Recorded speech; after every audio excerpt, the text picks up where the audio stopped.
The Penn Branch Shopping Center sits at the top of Pennsylvania Avenue as it crests a hill overlooking Washington, D.C. from the east. On a clear day, when the leaves are off the trees, you can glimpse the tops of landmarks in the nation's capital city: the U.S. Capitol Dome, the Washington Monument, the Jefferson Memorial. The stretch of Pennsylvania Avenue bears little resemblance to the power corridor between the White House and the Capitol, the grand boulevard that some call America's Main Street, because it hosts the inaugural parade every 4 years. Penn Branch occupies a corner of the other Washington, the one that stretches along the part of Pennsylvania Avenue that runs east of the Anacostia River, where middle and lower class African American families struggle to make it in neighborhoods just a few miles from the nation's halls of power. The shopping center is a row of 15 shabby storefronts strung along a cramped parking lot. The windows of the beauty salon are cracked. The restaurant supply store has gone out of business. You have to drive miles to find a sit-down restaurant. But the liquor store and check-cashing joint are bustling. Unemployment in surrounding neighborhoods is around 15%. Black youth unemployment hovers around 50%. Penn Branch, where small businesses go to die, is the setting for Raymond Bell's lifelong dream. Up a dusty staircase and down a long, narrow hall, Bell runs the Hope Project out of a corner office on the strip mall's second floor. For nearly a decade, the nonprofit, which stands for Helping Other People Excel, has offered free classes to train low-income, predominantly African American young adults for information technology jobs. In a job training field that's not known for positive outcomes, Bell can point to a roster of success stories. His program has trained 375 students since 2010, most of whom have found well-paying jobs in the region's burgeoning government contracting sector.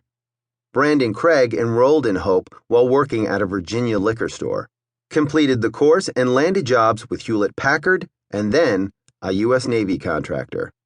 Sonia Davis went from credit union teller to analyst for the Commerce Department. Alicia Suarez graduated from the program in 2012 and signed on with a defense contractor in Herndon, Virginia.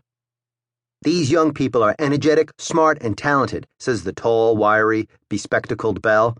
"All they need is strict, straightforward training."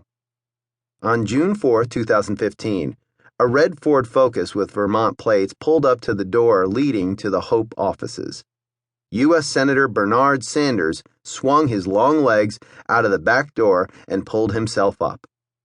He reached back in for a yellow legal pad and tried to organize the sheets of paper sticking out of it. He looked around and scowled, as if he had arrived at a wake. "Is this it?" he asked. A week earlier, before a rousing crowd in Burlington, his political base, the 73-year-old Vermont senator had officially launched his campaign for president. The audience thrilled to his call to arms for the political revolution he would commandeer from the White House. He embraced his brothers and sisters as if the thousands who came to listen were among his political intimates. Many were, but Sanders returned to a nation's capital that was unimpressed. The visit to Hope had been on his schedule for weeks, yet no news cameras, no hordes of reporters, no rope lines to hold back fans greeted his arrival. If Hillary Rodham Clinton, his principal competition for the Democratic nomination, had shown up, reporters would have been elbowing each other aside for a better glimpse of the former Secretary of State. Sanders, though, was unfazed. He had come to Hope to unveil the Employ Young Americans Now bill, his latest legislation to stem high unemployment. It would allot $5.5 billion in federal aid to states to employ young people in summer and year-round jobs. He entered the program's cramped rooms to find more than a dozen students sitting at rows of tables with desktop computers. The only cameras were from a couple of local TV stations. Sanders smiled and waved as he walked to the lectern and microphone at the front of the class beneath a sign on the wall that read, "Harvard of the Hood."